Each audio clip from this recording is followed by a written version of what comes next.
नेपाल हिमालय की गोद में बसा एक छोटा सा देश, जहां की पॉलिटिक्स पिछले कई दशकों से अस्थिरता और भ्रष्टाचार से जूझती रही है। लेकिन इस बार की कहानी कुछ अलग है। इस बार सरकार को चैलेंज दिया है किसी विपक्षी दल ने नहीं, बल्कि एक ऐसी जनरेशन ने जिसे दुनिया जेन जी कहती है। 4 सितंबर को नेपाल सरकार ने अचानक से एक आदेश जारी कर दिया था कि फेसबुक, व्हाट्सएप, यूट्यूब और एक्स यानी कि ट्विटर जैसे जो 26 विदेशी सोशल मीडिया प्लेटफॉर्म्स हैं, इन पर बैन लगाया जाएगा। और लॉजिक ये दिया गया कि फर्जी अकाउंट से रूमर्स जो हैं देश में फैल रहे हैं, नफरत बढ़ रही है और साइबर जो है क्राइम वो कंट्रोल से बाहर हो रहा है। इसके बाद ये सब कुछ शुरू हुआ। दुनियादारी में मैं हूं आरजे कार्तिक। एक्सप्लेन करते हैं कि नेपाल में आखिर हुआ क्या है। असली वजह कुछ और बताई जा रही है। सरकार ने इन कंपनी से कहा था कि नेपाल में रजिस्ट्रेशन कराएं, लोकल ऑफिसेज खोलें, कंटेंट मॉडरेशन के लिए ऑफिसर अपॉइंट करें और जरूरत पड़ने पर यूजर जो डेटा है वो सरकार के साथ साझा करें। लेकिन इन कंपनीज ने वहां ऐसा करने से मना कर दिया। नेपाल का यूजर बेस बड़ा छोटा है, खर्चा बड़ा है, इसलिए अमेरिकी कंपनीज ने इन शर्तों को मानने से इनकार कर दिया। 3 सितंबर तक रजिस्ट्रेशन नहीं हुआ और 4 सितंबर को यह बैन वाली बात आ गई।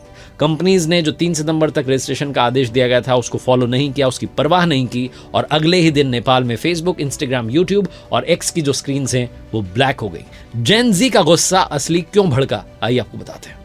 जेन जी एक ऐसी जनरेशन जो इंटरनेट के साथ आगे बढ़ी है, सोशल मीडिया पर पली बढ़ी है और उसी पर अपनी पहचान बनाई है। उनके लिए सोशल मीडिया सिर्फ एंटरटेनमेंट नहीं बल्कि अभिव्यक्ति की आजादी, संवाद और पहचान का प्लेटफॉर्म है। जब ये छीन लिया गया तो सीधे उनके दिल पर चोट पहुंची। स्कूल के बच्चों ने अपनी यूनिफॉर्म पहनी, किताबें और बैग उठाए और सड़कों पर उतर आए। कॉलेज के स्टूडेंट्स ने हाथ से लिखे पोस्टर बनाए और नारे लगाए। ये कोई पॉलिटिकल पार्टी का आंदोलन नहीं था, ये युवाओं का विद्रोह था। एनजीओ हामी नेपाल ने इसे और संगठित कर दिया। इंस्टाग्राम पर ये मैसेजेस फैलाए गए कि स्कूल ड्रेस पहन करके आओ, किताबें लेकर के आओ, ताकि ये साफ दिखे कि ये युवाओं का आंदोलन है, ना कि दलों का। एक और इस आंदोलन का एंगल है, वो है नेपो बेबी एंगल। पिछले कई महीनों से नेपाल के सोशल मीडिया पर पॉलिटिशियंस और उनकी फैमिली की आलीशान लाइफस्टाइल की वीडियोस जो हैं वायरल हो रही थी। महंगी कार्स में सवार, ब्रांडेड कपड़े पहने, विदेशों में पढ़ते नेताओं के बेटे।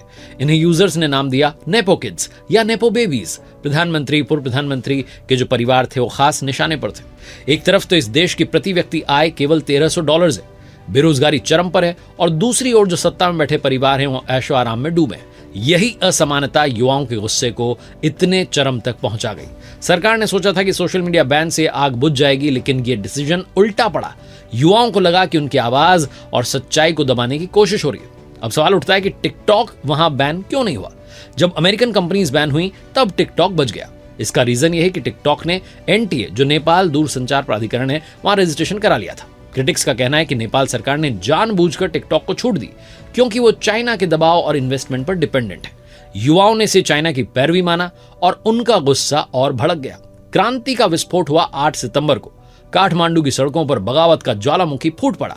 संसद भवन के सामने जुटी भीड़ ने नारे लगाए, पुलिस से भिड़ी और फिर यह विरोध धीरे धीरे हिंसा में बदल गया। संसद भवन पर पथराव हुआ, आगजनी हुई।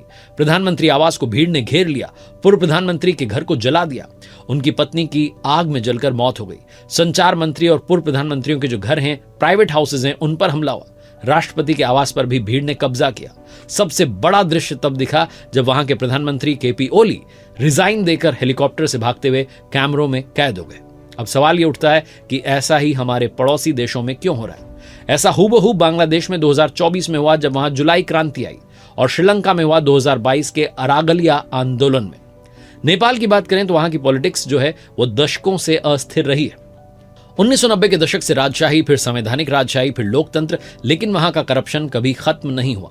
ओली प्रचंड और देउबा जैसे जो बुजुर्ग नेता हैं वो बारी बारी से सत्ता में आते रहे। यंगस्टर्स को मौका नहीं मिला। जनता का गुस्सा सालों से पकता चला जा रहा था और सोशल मीडिया ने बस चिंगारी का काम किया।